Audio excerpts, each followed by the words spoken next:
The Livestream Code and Rating Administration has rated this online event PG. All ages admitted. Please be kind and stay on topic.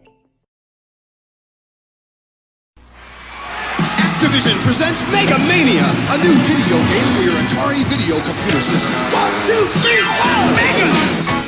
Mega Mania! Mega Mania! It's gonna drive you insane. You got to set yourself right and you got to run to stay alive. Mega Credit, the day you get it, it's never gonna let you alone. Mega Mania is a video nightmare because it's impossible to stop. Designed by Steve Cartwright. Mega Mania! For Activision. Welcome to what is the first of what I hope will be many, many live streams on my Retro Music Memories channel. So, looks like we have a few folks with us, and we've got some comments. All right. Hey, it's my buddy Tom McCluskey. Good morning to you. Sounds like you had a heck of a day yesterday at that nostalgic convention that you went to. Thanks for sending the photos. And welcome to this live stream. Today, the question that I am asking is, what is your favorite 80s song? So this is one of those things where I'm asking you to dig deep. We're going back 40 or so years, 30 to 40 years. Let me know what your favorite 80s song is. Go ahead and type that into the chat, and let's talk a little bit about it. And while we do that, of course, I'm going to play a bunch of different videos and just kind of take us back to a time when I think it was one of the absolute best times for music. So without any further ado, let's go ahead and play another video, and let's see if this brings back any memories. There's a new album steaming your way, loaded with nothing but hits, hot tracks. Get on board with Michael Sembello. Your Rhythmics. Your Ticket to Rock with Bryan Adams, Def Leppard, Naked Eyes, and Rex Springfield. Super Sticks. Red Hot Police. 14 hot tracks, nothing but hits, hot tracks, at a store near you. There we go. Some great tracks right there. But interestingly enough, so one of my favorite 80s songs, I played that Activision commercial just a minute ago for Mega Mania. The band in that commercial is the Tubes, and I loved the Tubes. I liked what they did in the early 80s. They had two really great albums. They had the Completion Backwards Principle, which had a couple of really standout tracks, one of them being Talk to You Later, the other being Don't Want to Wait Anymore. And then, of course, in 83, I believe it was, they came out with the Outside Inside album, and they had the big hit She's a Beauty off of that album. So some of my favorite 80s songs. I'm yet to see. Tom is saying that is a tough one. Got to think a few moments. Hopefully the K-Tel commercial there gave you something to think about. Were any of those songs? Of course, Maniac was a huge hit for Michael Sembello during the early 80s, and from the movie Flashdance. And then a couple other songs that I remember from that K-Tel commercial there, well, at least one more, was King of Pain, which was a massive hit for the band The Police, which Sting was the front man from.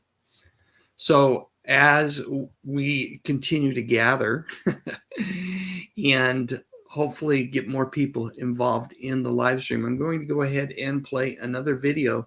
This one is about a duet, another one of my favorite 80s hits, a song called Don't Fight It, that seems to be, it seems to have been lost a little bit as time has gone on. I'm not sure a lot of folks remember this song, and the duet, which was with Steve Perry and Kenny Loggins. Folks, today we're going to talk about another great 80s song that has undeservedly fallen into obscurity. Really, think about it. When was the last time that you heard Don't Fight It on the radio? Decades ago, right? Now, I get it. These days we listen to our music other ways. That said, This is a song that deserves more airplay. It deserves to be remembered as one of the greatest rock duets. Yes, I know it's two guys, but it's still a duet. Anyway, greatest rock duets of all time. Here's what Wikipedia says about this song. It's contained in Loggins' 1982 High Adventure album. Loggins described the song as an experiment in pushing my limits to include rock. It was released as a single in 1982 and peaked at number 17 on the US Billboard Hot 100 chart. It was also, by the way, nominated as Best Rock Performance by a Duo or Group with Vocal during the 1983 Grammy Awards.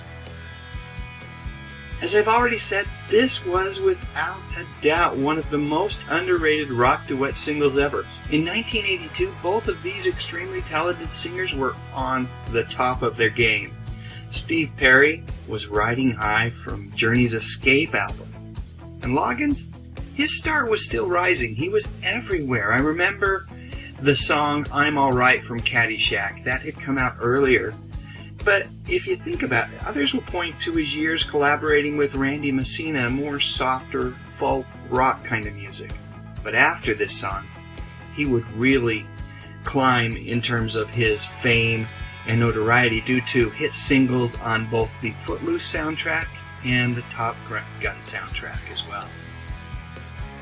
Truthfully, this song caught me by surprise when I first heard it. I didn't realize it was coming out, and I really didn't think I would like it. I wasn't a huge Kenny Loggins fan, but it was so well done. Upbeat and infectious. Neither singer tried to upstage the other. You really got the feeling that Steve and Kenny were enjoying singing together. Well, now, whether they did or not, I hope they did, this was a really good collaboration and a solid piece of early 80s rock music. Along with Loggins and Perry, we had lead and rhythm guitarist Neil Giraldo. Now, Giraldo is best known for his work with Pat Benatar, and as a matter of fact, I believe he married her right around the same time as this song was released, and they've been together ever since. So this song is kind of a lucky charm for them. So that's it. If you haven't listened to this song in a while, well, you can find it on YouTube. There doesn't appear to be an official music video ever made for this one, and that's a bummer. But I can imagine that getting Perry and Loggins together for a video shoot might have been difficult at the time. Regardless, this one deserves a spot on your playlist. Frankly, on the playlist of anyone who enjoys upbeat rock music from the early to mid-80s. Make it happen. You won't be disappointed. Folks, I'd truly love to read your comments, so leave me something in the commenting section, and of course I'd appreciate a thumbs up. I'd also be honored if you'd consider subscribing to my channel, but most importantly, as always, thank you so much for watching. So there you go, a little bit of information about the Steve Perry Kenny Loggins duet, Don't Fight It, one of my favorites. And hey, we have had a couple other people join us in the live stream this morning. Welcome, good to have you here. Spaceman Dudley says Pac-Man Fever is laugh out loud. You know what, I actually like that song quite a bit. And I'm doing well this Sunday morning. Thought I'd hang out a little bit over here on the Retro Music channel. So good to have you here with us. Danny Staten, good to have you here as well. And Rich Carr says, narrow it down to one. Now that's a hands down impossible question to answer. There was so much great stuff. I can't do it. You know, here's the deal about it. I'm not really asking anyone to narrow it down to one.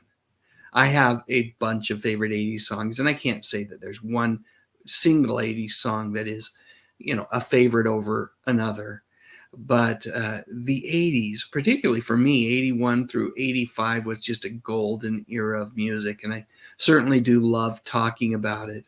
So what we're going to do is I'm going to play a little another little reminder video, and then we'll get back, and I'd love to get folks just throw out the songs that are most memorable to you. And I do see Spaceman Dudley says, I see your Barney Fife picture in the background. Well, you know what? That picture comes from another person that's in the chat right here today, which is Danny Staten. So thank you so much, Danny. Tom says, depends on what genre. You know what? I don't really confine myself to genres. I have favorite songs in all three of those particular genres. And they're kind of mixed up for me too as well. So I'll be back in just a moment, but maybe here's a little something that might help with the reminders. Data Age presents the world's first rock video game, Journey Escape. The concert's over. Now you must help each member of Journey escape through mobs of love-crazed groupies, shifty-eyed promoters, I can get you the forest. and sneaky photographers. I said no pitch. Move. Find your roadies and manager, You've got 10 minutes. and run for the escape vehicle, and live to rock another day. Journey Escape for the Atari 2600 from Data Age. So what a massive album Escape was for Journey. And of course, that anthem, Don't Stop Believing, is still an incredibly popular song to this very day. Danny Staten says, I Wanna Rock, Twisted Sister anthem. Yeah, that was a great one. And the thing I loved about the Twisted Sister stuff was their videos were so much fun too. And that one in particular was just a blast. I still enjoy watching that one from time to time. Tom, a.k.a. The Hungry Jerk, says, I like Neon Moon by Brooks and Dunn. That's not one that I'm familiar with. When I think of country music in the early 80s, I'm thinking of, songs by Alabama, Elvira. What's that? I Love a Rainy Night song. That's another one of those. Truthfully, country music, probably when I'm ranking out like metal, rock, and country, it's probably modern music. Probably falls towards the bottom, but I certainly do love those songs. And there were other songs. I'm a huge John Denver fan, so I love the stuff that he did as well. I'll have to check it out, though, Tom. Thanks for the suggestion.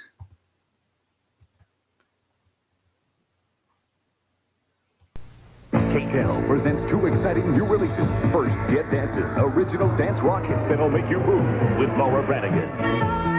Cool in the Gang, Evelyn King, Aretha Franklin, and the Pointer Sisters. Get excited with Get Dancing. Also hit Explosion, 14 original rock hits featuring Pat Benatar. The Steve Miller Band, Tony Basil, A Flock of Seagulls, and Survivor. Hit Explosion. And Get Dancing, two great albums from KTEL. In stores now. Spaceman Dudley says, the song I really liked was When the Going Gets Tough by Billy Ocean. I was going through some tough time in my life, dealing with a bad case of pneumonia and spending time before Christmas in the hospital in 1985. Wow. Well, thanks for sharing that. That's actually, I love when people share stories like that. And I think, that's one of the things that does make music super special is the memories that we attach to particular songs. I certainly have them myself. That Eye of the Tiger by Survivor is one of the songs that has a particular special memories for me, as in I spent some time outside of the U.S. In the mid-'80s, and that was a song that I kept on my playlist because of just that spirit of tenacity and determination. And when I'd feel homesick, when I'd feel a little bit beat down, that would be a song that I would play that would kind of pump me up and give me energy. But thank you so much for sharing that, Spaceman Dudley. Truly appreciated. Another song for me. Actually, let's welcome Jason Goldtrap to the live stream today. Good to have you here with us, Jason. And wow, that is a great song. New Moon on Monday by Duran Duran. It comes off of their third album, I believe, Seven and the Ragged Tiger. I think it was the first single off of that album, if I remember correctly. Boy, Duran Duran was such a force, particularly in terms of their ability to use MTV and their influence on that channel, and just how they took that channel and used it to really kind of catapult to fame. They really had a hand in inventing, or at least redefining what a music video was during the early 80s. So great one. Spaceman Dudley says, why can't we have bands and songs like this today? Even country music is not what I would consider country. Rap and pop sound isn't country. I feel music changed for both around 1992. I would agree. I tend to kind of equate it with the rise of grunge. And I'm not a huge fan of that particular type of rock music. And it seems like we've never fully recovered from that. All right. Let's go down memory lane again here. Remember the Queen Mary, the Love Boat, Noah's Ark? MTV takes to the water and outclasses them all. Win the Mtv Starship Cruise, your own rock and roll luxury liner for the night. You and 25 seaworthy friends will cruise around moonlit San Francisco Bay with the Jefferson Starship. MTV has the boats, the party, the drinks, and the stars. Your shipmates include Eddie Money, members of Journey, 38 Special, Night Ranger, and the Tubes, to name a few. There'll be food and drink for a ship full. Then everybody hits the deck for a concert by the Starship, celebrating their 10th anniversary. Don't you want somebody to love? Your cruise weekend includes room, food, and extras at the San Francisco Hilton and Tower Hotel, a wardrobe for you and jeans for your friends, all from Jordache. 1,000 runners-up get the Starship's new album, Nuclear Furniture, and everybody gets Dr. Scholl's exercise sandals. Send a postcard to MTV Starship, P.O. Box 1211, Radio City Station, New York, New York, 10101. You haven't cruised until you cruise with the MTV Starship. There we go. What a cruise that would have been on. Not only to be able to see that particular Starship concert performance, but just kind of hobnob with all those bands, members of Journey, Eddie Money, the Tubes, the Starship themselves. Wow. I would have loved to have been on that cruise. A little bit later in the 80s, Boston finally came out with its third album. And this was special for me. Again, I was out of the country when this album came out, but it was just, I had loved Boston in the late 70s, and this album really, really resonated with me and was one of my favorites. So I'm going to go down memory lane for a minute here. We're going to talk about, well, actually, no, I'm going to hit comments first. Let's see. Spaceman Dudley says, I saw Starship in concert about 12 years ago. I probably saw them in concert about 20 years ago. The only time I've seen them, it was at an outdoor fair, but it was certainly a lot of fun and I enjoyed it. Grace Slick wasn't there either. Darn it. Hungry Jerk says, Brad Gillis from Night Ranger once asked my sister out. And she turned him down. Well, you know, part of me wants to say she should have gone out on the date with Brad. I've seen them in concert numerous times, and he seems like he's a heck of a performer. I don't know what kind of guy he is. Maybe she was smart to turn him down. Thanks for sharing, Tom. All right. Let's go down memory lane. Let's talk a little bit about the band Boston and their 80s comeback. I think it was 1986. Growing up in the 80s, there were two bands that hailed from Boston that I truly loved. There were the Cars. Man, that first album was amazing. And then there was Boston. And guess what? Their first album was equally incredible as well. Both of them were just fantastic debuts, kind of like they made greatest hits albums on the first try. But we'll forego talking about the Cars today because I want to focus on Tom Scholz and team. Like I said, that first album, well, to this day, I can press play and listen to the whole thing without even once feeling the need to skip to the next track. It's just so darn good. It is one of the top-selling debut albums of all time, I believe. And I was pretty young when it came out, but holy cow, I sure would have liked to have caught them live, especially if they had been with Sabbath, Van Halen, and Sammy Hagar. The band's follow-up album, while not quite as strong in my opinion, was still pretty darn good. And that song, Don't Look Back, well, way back then, I was convinced that it was the best song ever written. Anyway, you get it. Fans loved the album, and the band hit the road and promised to return to the studio after the tour was over. Only they didn't, or at least it seemed like they didn't. Truth is, they did. They even managed to record a few songs, but one catastrophe after another, plus Tom Scholz being something of a perfectionist, resulted in what seemed like radio silence. And that other band from Boston, well, they were pretty darn busy in the early 80s. In fact, Shake It Up and Heartbeat City really propelled the Cars to musical superstardom. I mean, they were already huge, but they just got huger. Is that a word? And they were able to leverage the success of MTV, especially with some pretty cool videos to support Heartbeat City. And then, right before Live Aid, a friend told me that he had heard a new song by Boston. Some radio station back east was playing a bootleg copy of new music from Tom and Team, and it was amazing. I kept my ears peeled, my eyes open, watched a ton of MTV, even hit the local library to read Billboard magazine. This was before the internet, folks. But there was nothing. I would have to wait 2 more years to finally hear the song that my friend had heard. But you know what? It was worth the wait. Amanda, written by Tom Scholz, and from what I understand, performed by Boston's original lineup, at least in those early bootleg recordings. Maybe the final version was with a different set of musicians. Well, anyway, the song turned out to be Boston's biggest hit ever. It was their first #1 song in the US.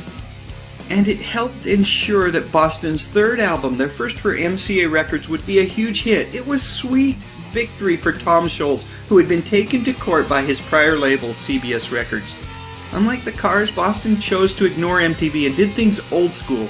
They hit the road to support that new album. Unfortunately, I was not able to attend the Boston concert supporting Third Stage because I was in another country, Spain to be exact, serving an LDS mission. Mission rules prohibited listening to rock music of any sort. I know, can you believe it? Apparently it took away from the spirit, whatever that means. And while I couldn't see them live, I chose to ignore the mission rules around rock music. For the remainder of my mission, each morning I would listen to a cassette that had the title, Greetings from Uncle Tom in Boston. Thank heavens for Walkmans and the privacy that they afforded a closeted rock and roll fanatic such as myself. I also became something of a dealer, providing bootleg copies of the albums to other missionaries who wisely recognized that rock and roll ain't noise pollution. Hey Brian, hope all is well, buddy. And when I returned home, well, you guessed it, the first concert I saw was Boston. Sure, it was a different band from the one that had released those first 2 albums, but Tom was there, and so was Brad Delp. And man, that guy could sing. Speaking of Brad, all I can say is rest in peace, my friend. Clinical depression is such a horrible thing. We have got to start treating this affliction more seriously, the way we treat cancer and MS. It's a terrible disease that threatens so many people on a daily basis. Boston, with Tom clearly behind the wheel, well, they continue to record and tour, and they're great, they really are. But there was something truly magical about those first 3 albums. I love them so much, and I am very grateful that they were part of my musical landscape growing up. So that's it. One last picture this time from the Don't Look Back album. Alright, now it's your turn. Were you a fan of Boston? If so, please share your memories in the comments section, and while you're at it, I would love a thumbs up if you enjoyed this video. Maybe even share it on Facebook or Twitter, and I would be honored if you would consider subscribing to my channel. I talk about music, movies, and television, mostly from the 60s, 70s, and 80s. You know, the good stuff. But most importantly, and as always, thank you so much for watching. Ah, there we go. What great memories. Let's read some comments. Tom points out that Journey was a Bay Area group, sure was. Matter of fact, that song Lights, when the lights go out in the city, that's all about the Bay Area. My friend Danny Staten says, wow, I saw them when they were Airplane, referring to Jefferson Airplane. Yeah. Well, that would have been so cool to see. You would have seen, Marty Ballin, Grace Slick, the whole band. Spaceman Dudley says, I had hot craving for Samantha Fox. Wow. Who didn't, right? And Tom said from Boston, other bands, or Jay Giles and Aerosmith. Yeah, absolutely. And Jason Goldtrup says, Starship featuring Mickey Thomas is an awesome band. That's the version that I saw. Life-affirming music. They certainly put on a great show. Tom says, the 80s, the second British invasion of music. Yeah, I loved a lot of the stuff that was coming out of the UK during the early 80s. And referring to my missionary story there in the Boston video, Tom says, you're a rebel, Dave. Not much of one, really, my friend. But there was no way I wasn't going to be listening to the new Boston album. Tom also says, I didn't have a Sony Walkman. I had the Sears knockoff. Well, the reality is I didn't even have the Sears knockoff. I had something worse than that, and it lasted about a month. Rob Aiken says, I saw Bob Seger in the grocery store buying ice cream late one night. He lives maybe 2 miles from me. How cool is that? And sounds like he still lives maybe 2 miles from me. That is awesome. Tom says that Boston album along with Foreigner 4 were standard in suburbia at the time, for sure. Foreigner 4 came out a few years earlier. I remember listening to that in high school. So that would be like 80, 81, whereas the Boston album was a little bit later. But the earlier two Boston albums were still in heavy rotation during the early 80s. Jason Goldtrap says, when I was 12, I discovered New Wave. All of my peers listened to country or Ozzy or Zeppelin. I was called a blank because I dared to like it. Found some other fans, felt better. That's the cool thing about music. You'll always find people that enjoy the same kind of music, and you have this thing that connects you, that bonds you. Yeah, I know you're joking, Tom. And, I'd like to think of myself as a rebel, but nah, probably not. J. Robert Sigurdsson, welcome to the live stream, says Devo now and in the future. Absolutely love Devo. Their last album, probably 10 years old now, with Fresh on it, was so good. So darn good. All right, let's take another trip down memory lane, and then I'll come back and we'll talk a little bit more. Let's go with, there it is. It's on. Leave it on. I want my MTV. You want your MTV. I want my MTV. I want my MTV. See new video music you can't see anywhere else. New contests, new specials, new guest VJs, new news. Too much? Yeah, too much. Never. Too much is never enough. Lance Chaffin, I should say, welcome to the live stream. Tom says, I went to school with kids who listened to one kind of music. I listened to everything. I did as well. I like to think of myself as a Renaissance man when it comes to music. And I certainly, I tended to listen to more popular music, pop music, rock music, that kind of stuff in the 80s. I wasn't against listening to anything. Lance mentions that MTV debuted August 31st, I believe 1981 at midnight. Yep, 1981. Thank you, Lance. And boy, once that hit the airwaves, I needed cable TV. Prior to that, I didn't really need cable. But once that became part of the local cable package, I lobbied heavily with my parents to get MTV. And eventually we did get it. It took a little bit of work, but it was, I love that channel. And really, I feel a tremendous amount of sorrow that there isn't an MTV the way there is various MTV offshoot channels and things you can find on certain streaming services, but nothing like MTV was during the early 80s. Lance is asking how I am. I'm doing great. I've got some errands I've got to run, so this live stream will probably only be a few more minutes, but great to be able to get on and connect with folks this morning and talk a little music. Jason Goldtrep said, MTV showed me that I wasn't alone in my taste for music. Absolutely. Again, it was so cool to see all these different types and genres of music, being exposed to musicians that perhaps we hadn't seen before, and then to have it visual was really powerful. Rich Carr says, on lesser known stuff, I really got a kick out of Two Heads Are Better Than One by Power Tool. No, I don't think that was the name of the band. Here's the thing. Whatever the name of the band is on the soundtrack, it's Nelson. It's Gunnar and Matthew Nilsson, who eventually had big hits under their own name, the band Nilsson. So, yeah, I love that song. Lance says hi to Jason. Tom says, my parents didn't allow MTV in the house, had to watch it at friends. Yeah, that was weird. My parents were pretty strict on a lot of things, but they did not. At that point, I kind of worn down the folks in terms of rock music, and we were able to have that in the house. Spaceman Dudley says, I don't see why MTV hasn't changed its name. Absolutely. I don't know why they haven't. They should. Jason says, MTV is 41 years old. Thank you for 12 years of great music. That's awesome. Lance says the 80s new wave craze. Yeah, there absolutely was a new wave craze during the early 80s. And Tom says MTV was gold for the first 10 years. All right, folks, thanks for joining me for this quick live stream where we all talked about favorite 80s songs, things that, memories from the 80s. It's been a blast having you with me.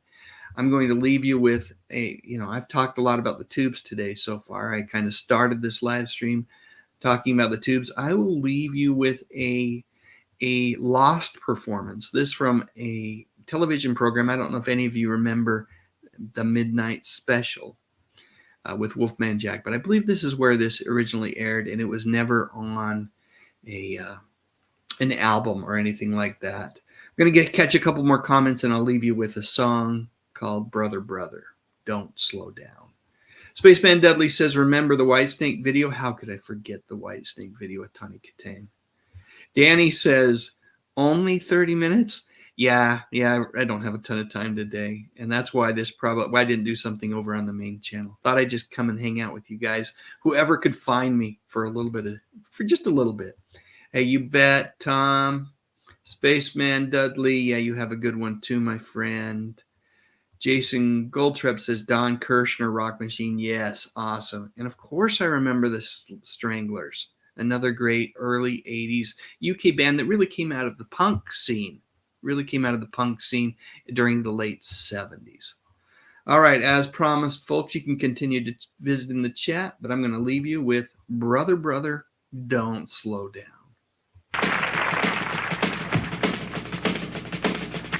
In my pocket, got my finger on the phone. I try to call my baby, but she ain't home. What to do? Where to go? Push all the buttons on my radio. Feel sick. I need a fix. Don't ask me why, cause I don't know. Don't even try unless I'm high. I got the itch, hope it doesn't show. There's lots of things I need to buy. I don't like it, but I gotta have more. I ain't a fiend. You understand? It makes me feel like I'm a man. Don't have to move, I'm in the groove. Don't have to worry about what I am. The stuff's the best I ever have. I try to save a little if I can. Don't hide it, just divide it. And give your brother a helping hand. The chemicals are taking, keep my mind awake, and they can keep our hands shaking, taking all the stuff we need to make it right. Brother, don't slow down. Grab your sticks and brother, hammer down.